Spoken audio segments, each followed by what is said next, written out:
off what they did last year and figure it out. And once we figure out who the quarterback is, we'll move forward.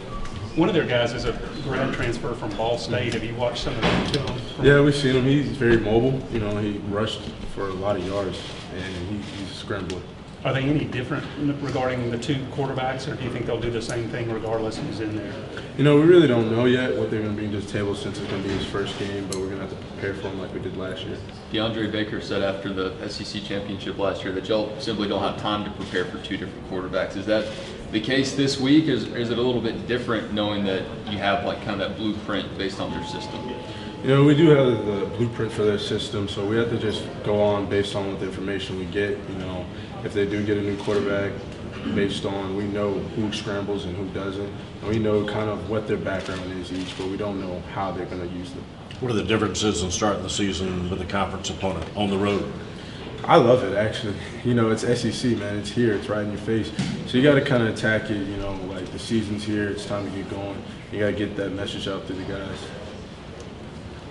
Is it more pressure knowing it's a division game already? If you guys aren't ready right at the jump, it could cost you?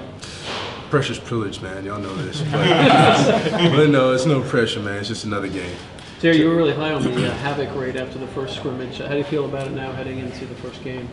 Still got to be high on that havoc rate, man. We'll see how we do after this first game. And you know, we've been preaching it, so I expect it to happen.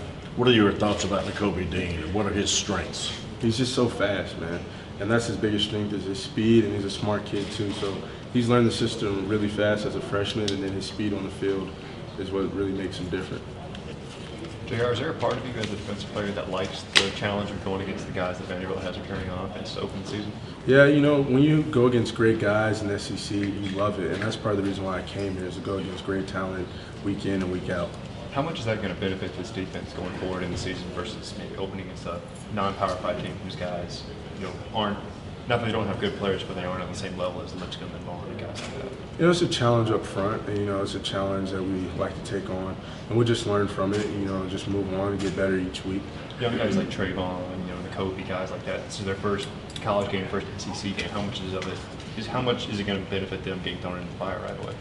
You know, they'll learn, they'll be able to get their feet wet, and, you know, next week is Sanford, and they'll get a lot more playing time then. And, you know, when they go in, I'm just going to tell them to relax and have fun. What's your description of the level of talent on this team since you first arrived in Athens? Oh, it's really, really high. We got really lots of depth. You know, competition brings the best out of everyone. A lot of guys can play, a lot of freshmen that can play early, and a lot of guys that have been here that can play. So everyone's playing at their highest level. JR, Charlie was over there moments ago talking about how y'all have created more turnovers and havoc in the preseason and in spring. I mean, it sounds like every year a defense would want to do that, but what has been different about this defense as far as that goes so far in these practices? It's just been preaching it. You know, we keep track of it every day. You know, we talk about it every day in the meetings. It's something we bring up every day in the meetings, and it's just one of our main goals is to create havoc. So when you preach that and preach that, it's going to happen. JR, so do you remember anything from last time going to Vanderbilt, kind of about how there was a big turnout by the Georgia fan base to make that atmosphere kind of unique? You know, I just expect Georgia fans to travel well all the time. That's what I expect from the fan base. You know, we can go to Tennessee, Vanderbilt, Auburn. I expect them to travel well and bring a lot of people to the house. What's the cornerback position looking opposite of Stokes? You know, it's a battle. You know, even Stokes' position's a battle. My position's a battle. Everyone's position's a battle out there. There's no set starters yet. We're all competing to be the best. What are you made out of Zamir White, you know, his fall camp and how he sort of adjusted to coming back and getting sort of in full physical football mode? I'm just really proud of him, you know, coming back from an injury like that and having the confidence to be out there. And you just show that he's confident in himself and he's ready to get out there and play. And that's something very difficult to do. How important, Go ahead. How important is the scout team back when you play a back like Vanderbilt? And how's McIntosh looked in that role? Does he actually resemble the Vandy back? Oh, you know, scout team is very important. You know, I've been on scout team. Holyfield was on scout team. I mean, you can go down the list. Solomon Kinley was on scout team. So those guys right there were on scout team. It's all about working hard. And McIntosh has done a great job running the ball really hard for us. And it's really an important job to this team to give us a good look. You're such a student of the game and a mentor to the younger players. Has it been a challenge for you to not teach too much and to focus on your job as the safety? Yeah, you catch yourself sometimes teaching a little bit too much, but you can never teach too much with these guys. It's all about getting time afterwards, and when you're on the field, you got to lock in, and when you got to have your own meeting time, and you got to have meeting time with those guys, because I can't do it on my own. I got 4 or 5 other DBs I got to play with, and so if I'm good and they're not good, then what am I doing? That year you sat out via transfer, how difficult was it for you to not be able to go out there and play on Saturdays?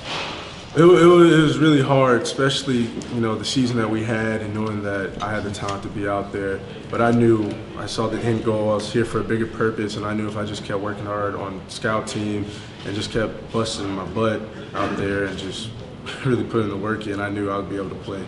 We talked a little bit about the Kobe game. What about Nolan Smith? How has he progressed since the game was spring to now?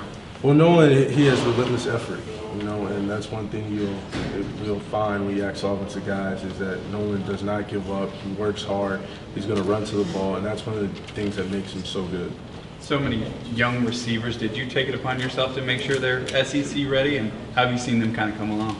The receivers are doing a great job. Honestly, I think that room with Tyler Simmons and Cager and those older guys that are in there have been doing a great job molding those guys and leading.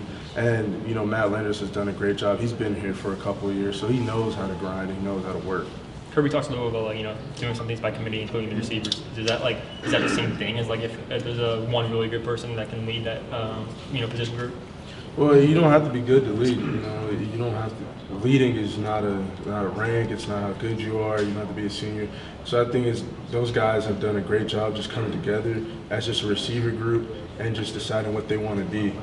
How would you describe the mindset or the mood on a road trip? Kirby was talking about how the older players need to set a standard or set the disposition for the younger players. How would you describe a Georgia road trip? Well, it's straight business, For me, I'm locked in for the road trip game. You have a long time where you just sit in the hotel and for 6:30, so you're gonna be there for hours and hours. So you can't be locked in for 5 hours. But it's a business trip. You want to relax, but you don't want to relax too much. So what do you do to occupy your time on a Saturday when it's a night kickoff? Saturday night kickoff. Well, first on the flight, I gotta get me a good movie. So I'm gonna watch me a movie on the flight. But I'll wake up early, like I do for every game. I try to do the same routine. Watch me a game or two of film. Call my parents, watch some other games that are going on, just really relax my mind because I can't be locked in that long. Is it a challenge, though, for you to fill that day? It is a challenge because you're like, man, I'm just laying around in this hotel, just waiting and waiting and waiting and waiting. The first time you went against Jim Fromm, either in practice or the first time you met him or both, is there anything in particular that struck you about him as a freshman? First time I went against Jake, some years ago now. He's just a happy guy. That's the main thing about Jake is he's always happy, he's always singing, and that's the main thing I notice is he's never down, and that's one of the good things I like about him because sometimes I might be having a rough day and I see him and he's just happy and singing and walking around wearing his boots and everything and just puts